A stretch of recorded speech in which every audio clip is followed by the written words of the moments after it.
Hoy lo que le inquieta a los inversores internacionales es qué va a pasar con las elecciones.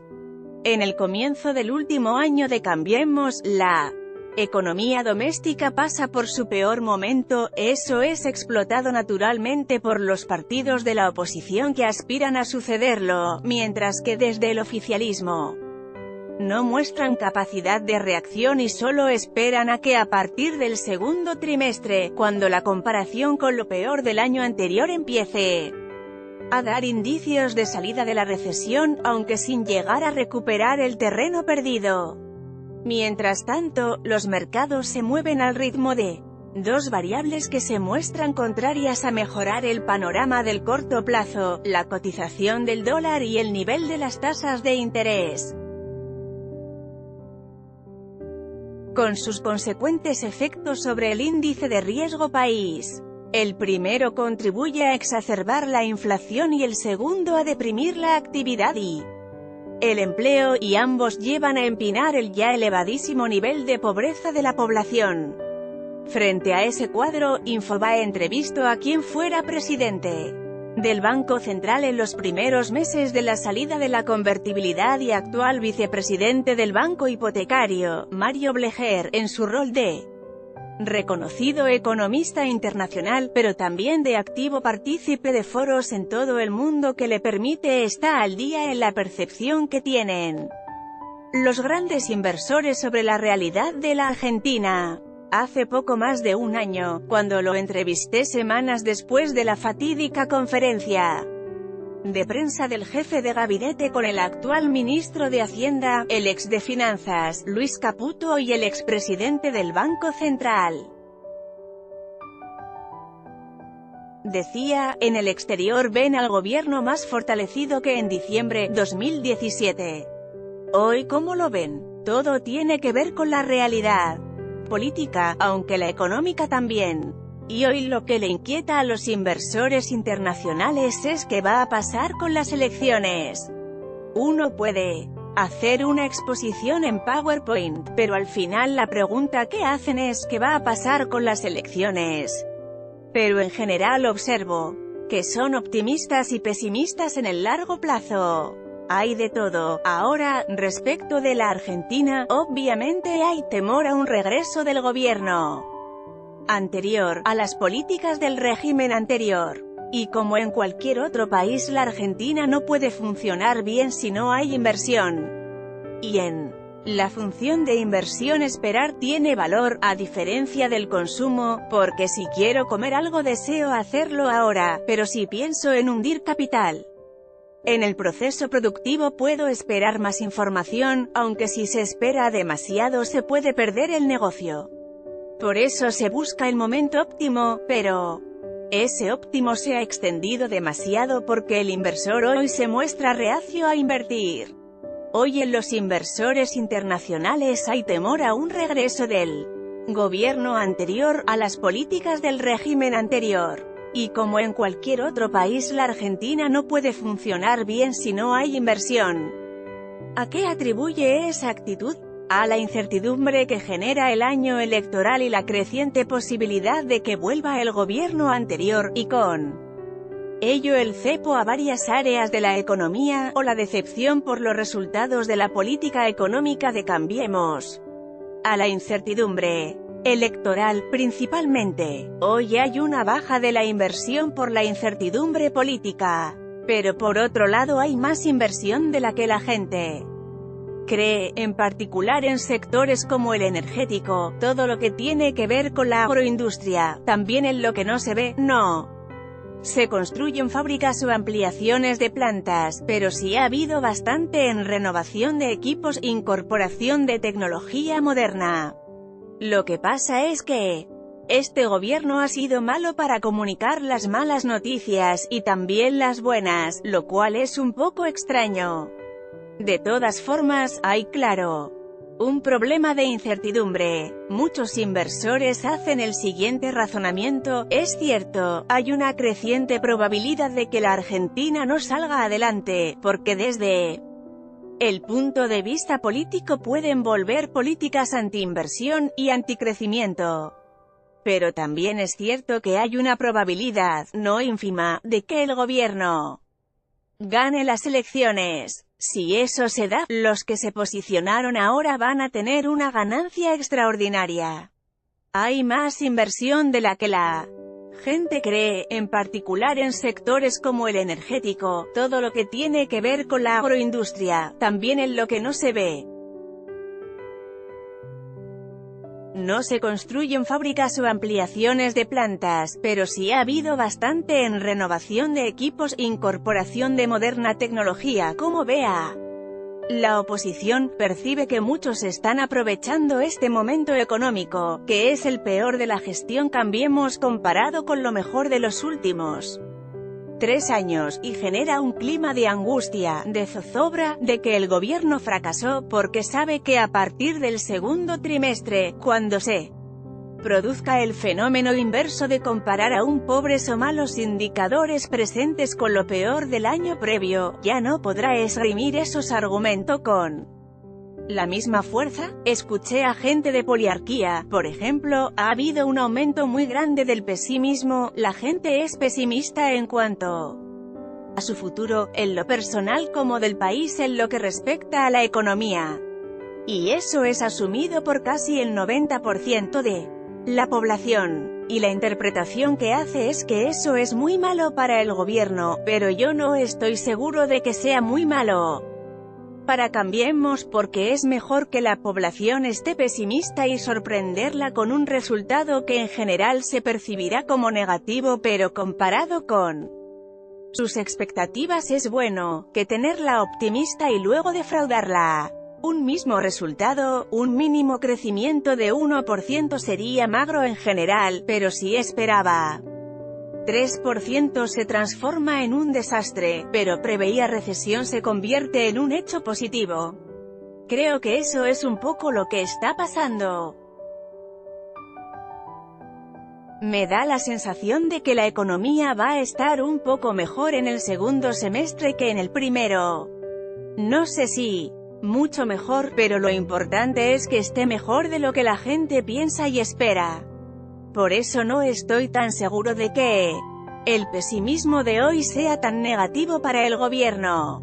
Además, creo que mucha gente tiene preestablecido a qué va a votar, no sé a quién, y por qué. Es mejor que la población esté pesimista y sorprenderla con un resultado que en general se percibirá como negativo pero comparado con sus expectativas es bueno, que tenerla optimista y luego defraudarla. Cree que la situación económica volverá a ser determinante en estas elecciones, es decir que la gente votará con el bolsillo, o el temor a la posibilidad de regreso de las políticas de aislamiento, cierre de la economía y alta corrupción, adquiera mayor relevancia. Estamos hablando de un grupo muy específico de votantes, hay un 30% que está a favor del regreso de Cristina Kirchner, un 30% aproximadamente que es el piso del presidente Mauricio Macri, y las dudas se plantean es que va a hacer el 40% restante, y eso dependerá mucho de quién sea candidato. Hoy creo, más que antes, que esa parte de la población va a mirar qué contenidos tiene la propuesta de los candidatos principales. Espero, como ve la política monetaria y cambiaria del Banco Central que puso en práctica desde octubre de 2018 de emisión cero y de zona de no intervención en el mercado cambiario, habida cuenta de la carrera alcista entre el tipo de cambio y la tasa de interés de referencia que inquieta a muchos economistas y empresarios. Creo que está bien lo que se está haciendo en el uso de la política monetaria, está en línea con lo que dicen los manuales de economía. No hay una gran diferencia de la política que apliqué cuando fui presidente del Banco Central en 2002, cuando hablaba de la puja entre la codicia y el pánico.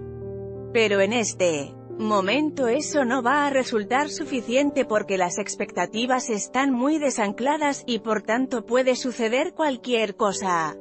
La política monetaria necesita tiempo. Tiene un rezago de varios meses para que se vean sus efectos, pero también depende de qué pasa con la demanda de dinero, la cual es muy baja, porque las expectativas están desancladas. Creo, como también lo han dicho muchos otros economistas y analistas políticos, que es necesario encontrar alguna forma de acuerdo patriótico, de muy corto plazo, no más de 3 meses, que permita una tregua de precios, salarios, tarifas. Es necesario encontrar alguna forma de acuerdo patriótico, de muy corto plazo, no más de 3 meses, que permita una tregua de precios, salarios, tarifas. Como banquero y también como destacado economista, comparte los dichos de algunos de sus colegas que es más importante contener al dólar, porque para la economía y el gobierno es más perjudicial un tipo de cambio en sostenida alza que la fuerte suba de las tasas de interés.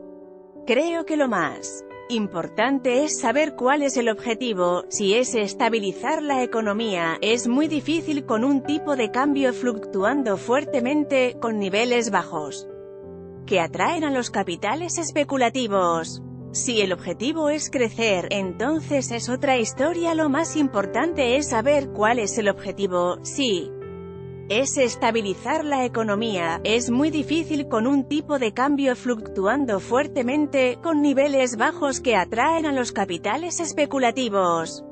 Si el objetivo es crecer, entonces es otra historia. ¿Qué es lo que le preocupa más en este momento, en materia de perspectiva de la política económica? Conocer cuál es la propuesta que tiene cada candidato a presidente para el largo plazo, e incluso hay algo más importante, que es lograr liberar la competitividad del nivel del tipo de cambio, y obtenerla a través de otras formas y mecanismos, como a través del aumento de la eficiencia del trabajo, la mejora de la productividad del conjunto de los factores de producción, ampliando los mercados donde se puede penetrar, incrementando el nivel de tecnología y de la educación de la población. Hace 70 años que estamos tratando de ganar competitividad moviendo la tasa de cambio. Por eso fracasó. Seguramente muchos estén de acuerdo con esa enumeración, pero lograrlo no parece que dependa exclusivamente del poder ejecutivo, ¿o sí? Sobre todo, teniendo elecciones cada 2 años que llevan a los políticos a pensar más en el corto plazo que en el largo. ¿Cómo cree que se podrá romper esa restricción? Por la vía de la búsqueda de consensos. Más que todo hay que tratar de explicarle al público cuál es el problema, y cuál es la solución, para poder mejorar la capacidad de la gente para tomar decisiones razonables, desde el punto de vista de las opciones que existen. A mí me han dicho cosas raras, como que no existe el largo plazo, o el futuro es siempre corto, pero lo cierto es que existe, obviamente. Y hay países que han logrado, aun con un sistema político inestable, que puede caer en cualquier momento, consensuar algún tipo de políticas de Estado de más largo plazo. Pero, en la Argentina no nos dejan llegar al largo plazo. No es tanto las políticas de corto plazo, sino que se ha creado la famosa grieta. En todos lados hay diferencias entre la izquierda y la derecha, entre lo que piensan unos y otros, pero no hay las diferencias que no permiten aceptar nada de lo que se proponga del otro lado. No importa que hay países que han logrado, aun con un sistema político inestable, que puede caer en cualquier momento, consensuar algún tipo de políticas de Estado de más largo plazo. ¿Ve una parte de la política interesada de que esa grieta se mantenga? Sí, en este momento hay una parte de la sociedad que la está alimentando, obviamente. Como debería ser la política económica para que pueda mostrar con resultados que esa estrategia de alimentar la grieta no conduce a ningún lado, mientras que hacer las cosas bien sí. Es muy difícil, porque primero hay hacer las cosas bien, y eso lleva tiempo, sí, y además, hay gente que en este momento está interesada en este momento. que al gobierno le vaya mal, políticamente. Eso pasa muchas veces en otros países en tiempo de elecciones, pero acá no solo les interesa que le vaya mal, sino que además trabajan en contribuir a eso, y además no les importa el costo. Pero en realidad si al gobierno le va mal sí o sí, los que más sufrirían serán sus propios seguidores. Y creo que hay una confusión entre las políticas de corto, con efecto inmediato, y las de largo plazo. Pero hay quienes eso no le importa, y solo les preocupa tener poder para implementar políticas diferentes. Eso tiene un costo que habrá que pagarlo. Hay gente que en este momento está interesada en este momento que al gobierno le vaya mal, políticamente.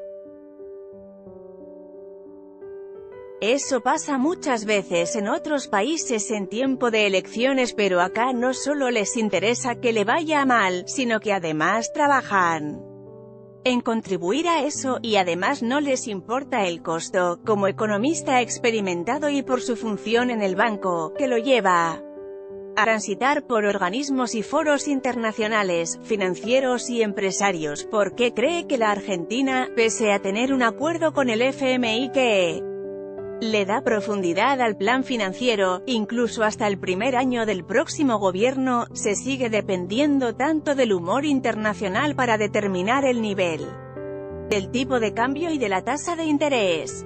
Básicamente porque estamos muy endeudados.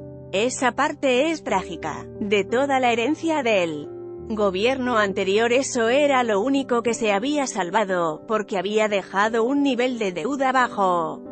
Esa deuda baja no cree que era irreal, porque no contemplaba parte de la deuda con los holdouts, el atraso en el pago de intereses, y el atraso cambiario que elevaba artificialmente el nivel del PBI convertido a dólar.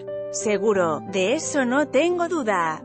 Pero no quiere decir que era baja. Se lo podrán cargar muchas culpas al gobierno anterior, pero los números eran esos y eso era lo que veían los mercados, lo que permitía haber hecho una política fiscal laxa, pero no tan flexible. Y lo cierto es que hoy el mercado de crédito para la Argentina está muy restringido y los canales de transmisión de la política monetaria también, porque el mercado local es muy pequeño. Eso lleva a que la dependencia del crédito internacional sea muy importante. Y, si bien la Argentina es un mercado cerrado, con baja apertura al comercio internacional en términos de PBI, tiene una alta dependencia. Porque depende mucho de los precios del mercado mundial, tiene muy poca muñeca para poder cambiar la nada. Es un tomador de precios. Además, como se depende mucho de la tasa de cambio, aparecen los humores de sub y baja de la paridad todo el tiempo, y ha aumentado el pass-through, el traslado a precios de la devaluación.